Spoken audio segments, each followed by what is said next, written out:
ఎంతమంది పిల్లలు ఉంటే అంతమందికి మే నెలలో తల్లికి వందన పథకం అమలు చేస్తామని సీఎం చంద్రబాబు అన్నారు. జనాభా తగ్గకుండా పిల్లలను ఎక్కువగా కనాలని, భవిష్యత్తుకు ఇది చాలా అవసరమని అన్నారు.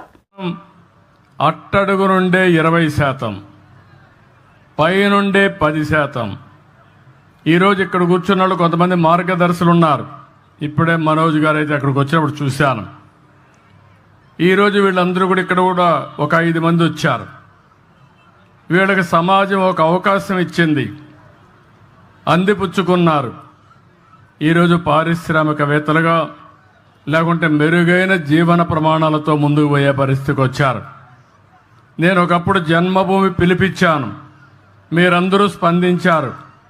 ప్రపంచంలో ఉండే వాళ్ళందరూ వచ్చి జన్మభూమి పిలుస్తుంది రా, కదిలి రా అంటే గ్రామానికి వచ్చి ఎన్నో కార్యక్రమాలు చేశారు. స్కూల్ బిల్డింగ్లు కట్టారు, రోడ్లు వేశారు, శ్మశానాలు కట్టించారు, అనేక కార్యక్రమాలు చేశారు.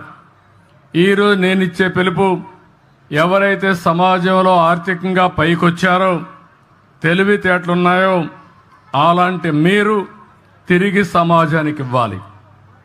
ఆ రోజు సమాజానికి ఇమ్మని కోరాను. ఇప్పుడు మీతో పుట్టిన వ్యక్తుల్ని పైకి తీసుకొచ్చే బాధ్యత మీకు అప్పచెప్తున్నానని చెప్పి కూడా నేను మీకు తెలియజేస్తున్నా. ఆర్థిక సంస్కరణలు వచ్చాయి. నేనే దీనికి కూడా ఆ రోజు భారతదేశంలో పివి నరసింహరావు గారు ఆర్థిక సంస్కరణలు తీసుకొస్తే సెకండ్ జనరేషన్ రిఫార్మ్స్కి నేనే శ్రీకారం చుట్టాను.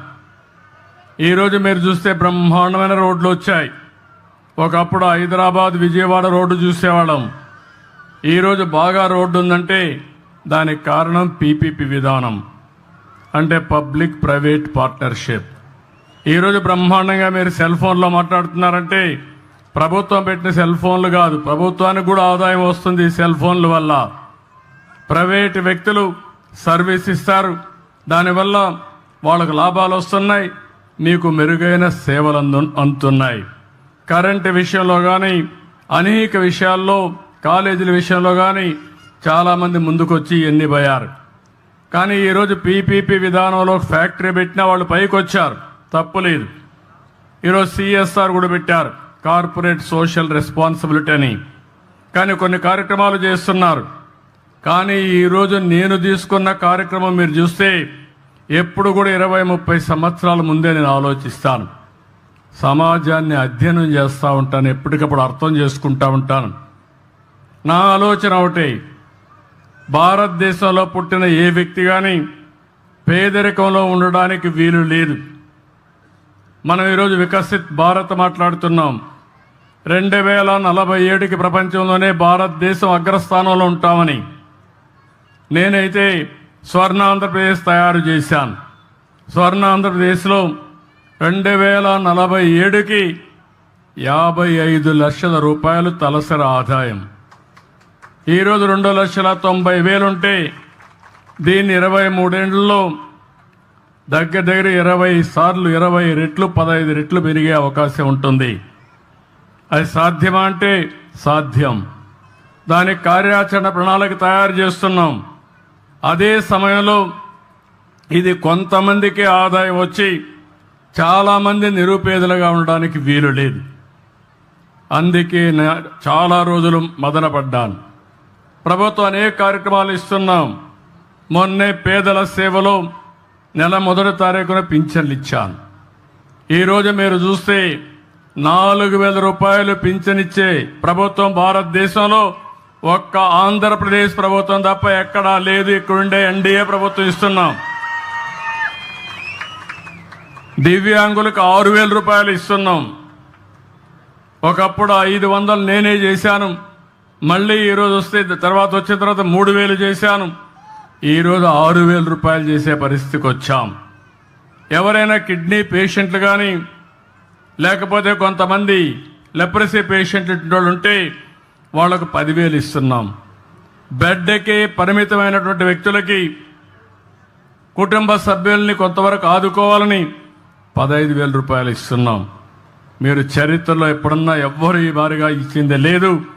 మానవతా దృక్పథంతో పనిచేసే ప్రభుత్వం ఈ ఎన్డీఏ ప్రభుత్వం అని చెప్పి మరొక్కసారి మీ అందరికీ విజ్ఞప్తి చేస్తున్నా. అదే సమయంలో మీరు ఒకసారి ఆలోచిస్తే 33,000 కోట్ల రూపాయలు డీబీటీ ద్వారా నెలవారీగా మీకు డబ్బులు పంపిస్తున్నా. ఇవి కాకుండా అన్నా క్యాంటీన్ ఉంది.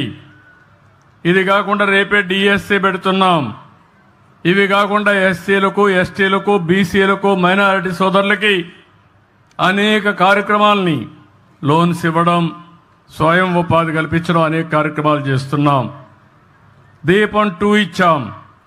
రేపు మే నెలలో మళ్ళీ అందరికీ చెప్తున్నా, తల్లికి వందనం కింద ఎంతమంది పిల్లలుంటే అంతమంది పిల్లలకి ఇస్తాం. ఇప్పుడిప్పుడే జనాభా తగ్గిపోతా ఉంది.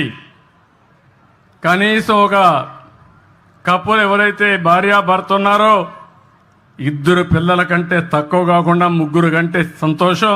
కనీసం 2 ఉండాలి.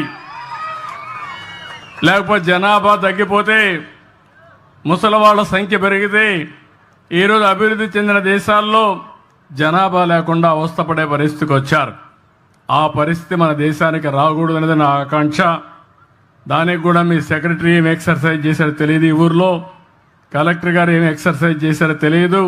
వీళ్ళు కూడా రీఓరియంట్ చేయాలి.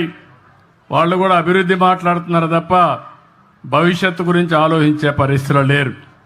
అదే సమయంలో అన్నదాత కింద రైతుకి ఇవ్వాల్సిన డబ్బులు కూడా 20